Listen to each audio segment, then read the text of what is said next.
Quest mode update, which means a new Link leveling stage.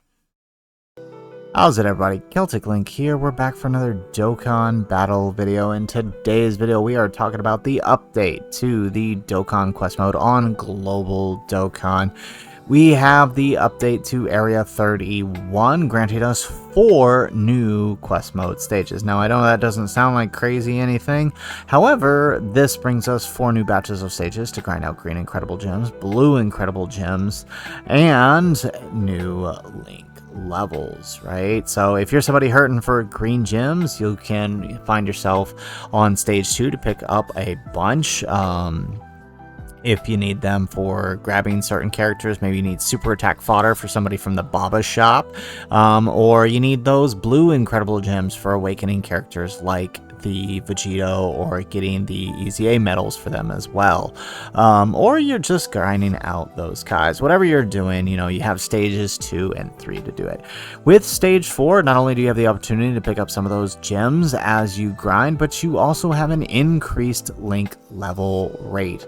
As with all of these new stages, we get a 0.1065 on the super difficulty stage.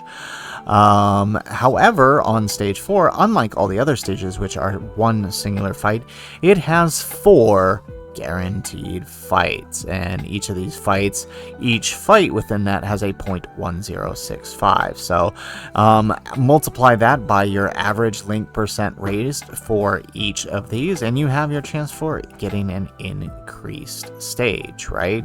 So very, very helpful to do that. Now, you do want to make sure you're doing this. After all, we do know that sometime in the near future on Global Dokkan, we are getting a Link skill orb update, the one that JP just got, which will give us guaranteed Link levels based on a certain amount of orbs for each character that we want to use them on.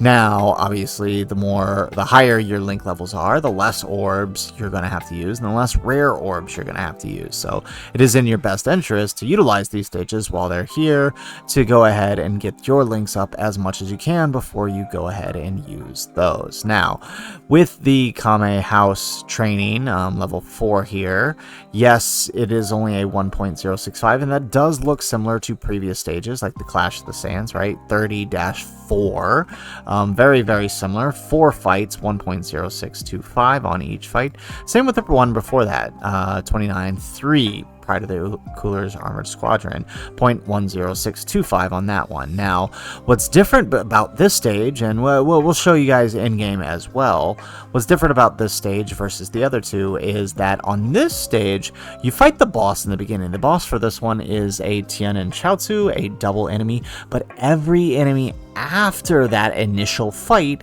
is a single enemy, which makes it slightly faster than some of the other stages, right? With the Clash of the Sands, you fought 2 Cybermen on each fight and then a singular Raditz at the end. With this one, you fought multiple soldiers and then Cooler's Armored Squad at the end of it, which made, or actually I think they were at they were first, right, if I remember correctly. So ideally this is a little bit faster. So what we're going to go ahead and do, we're going to switch over to our game here and we're going to test it out ourselves. We're going to see if it is actually any faster. So we're actually going to run 34 and 31-4. So we're going to go ahead, we're going to switch over game real quick and we're going to show you guys exactly what we are talking about. All right, so we are in game here. We have our updated quest mode. So we're gonna run this stage with our current Link level team. We've got mostly Universal Survival Saga characters, plus the Tien and Chaozu and the Dr. Wheelo.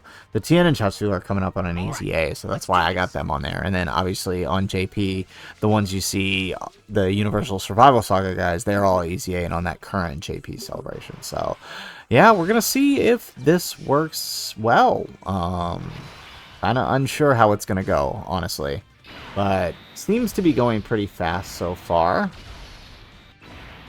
We're going to leave it on auto for comparison, and I'm also going to leave the animations on, just because I think it'll help us kind of really see the difference in speed there.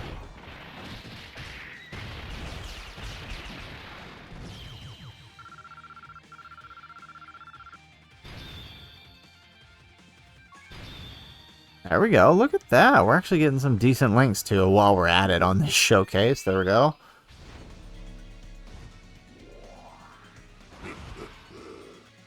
Looks like it's my turn now.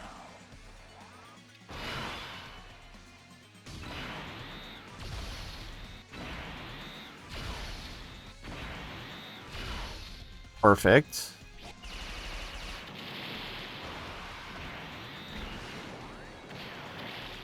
And done. See how quick that is? We don't have any extra enemies. We don't have to launch any extra attacks. It's just done. There we go. We get a level 5 on Dr. Wheelo. And now the next stage.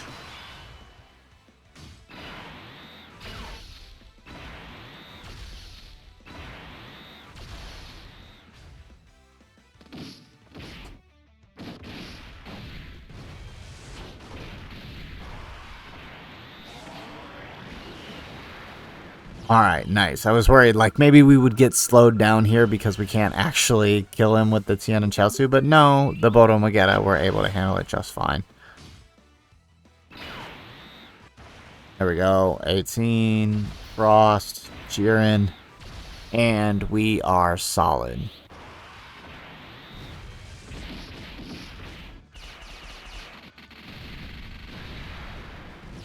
And done. Excellent.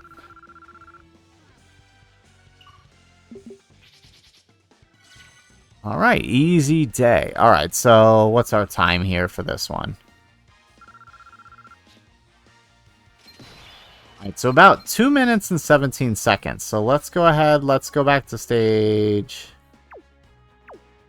Let's go stage 30, and let's go 34. Fates of the Sands. Let's go ahead and let's run the stage here, and let's see if there is a difference in speed.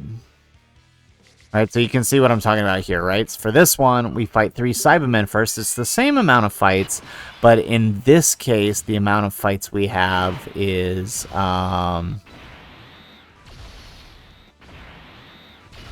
each one has 2 people instead of 1 enemy like the last one. So, in theory, that should mean the stage is faster, but we'll see.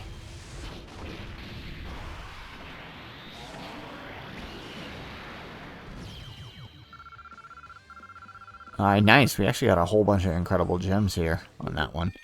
And that's the other thing with this one, is that this stage is getting you just green incredible gems, whereas the other stage can get you green or blue incredible gems, which can help you build your stash of both as you grind through the stage. So, if only for speed, you've also got that reason too for it being a better grind, because it'll net you both of those items that you need. But that's funny, we actually got the stun all enemies thing.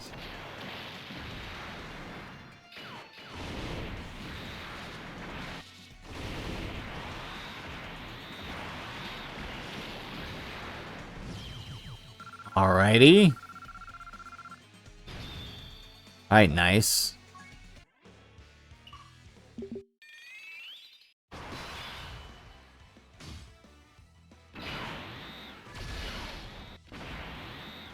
Alright, we were actually able to grab enough to attack with Tien and Chaozu, but again, them being off lead here, I don't even know if they can deal quest mode damage.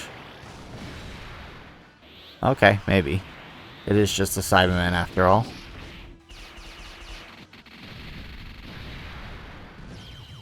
Okay, perfect. And then on to the next fight.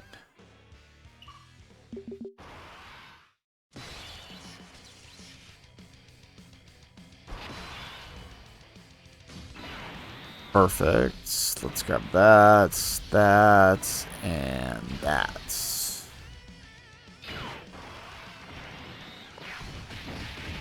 Alright, so let's see what our total time was for this stage. Nice job hitting God Goku. Aw, no links on that one. That's okay.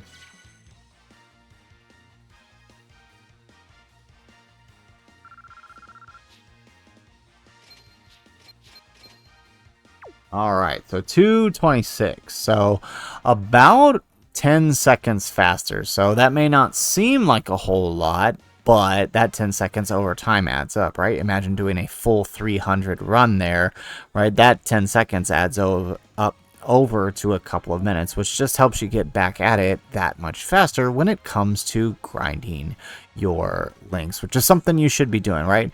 You talk about how important the link skill system is, right? Especially for villain units. You think, compare Turles's performance in this recent runs that we did to his 55% level 1 performance. He's like a night and day character at 55% with those fully level 10 links. So you definitely want to make sure you're taking the time to do this, especially because not only are you getting green gems and blue gems, you are also getting ready for that link skill orb that you can then use to get your characters all the way up to 10 that much quicker. So anyways, guys, that is the video. That is the new best quest mode stage for link level grinding. If you like the video, make sure you hit that like button and subscribe to the channel if you have not already. And in the comments down below, let me know, what is your go-to stage for link level grinding? Are you moving on to this new stage, or do you have one that you like to stick with? Let me know in the comments down below. Otherwise, guys, as always, thanks for watching, and aloha.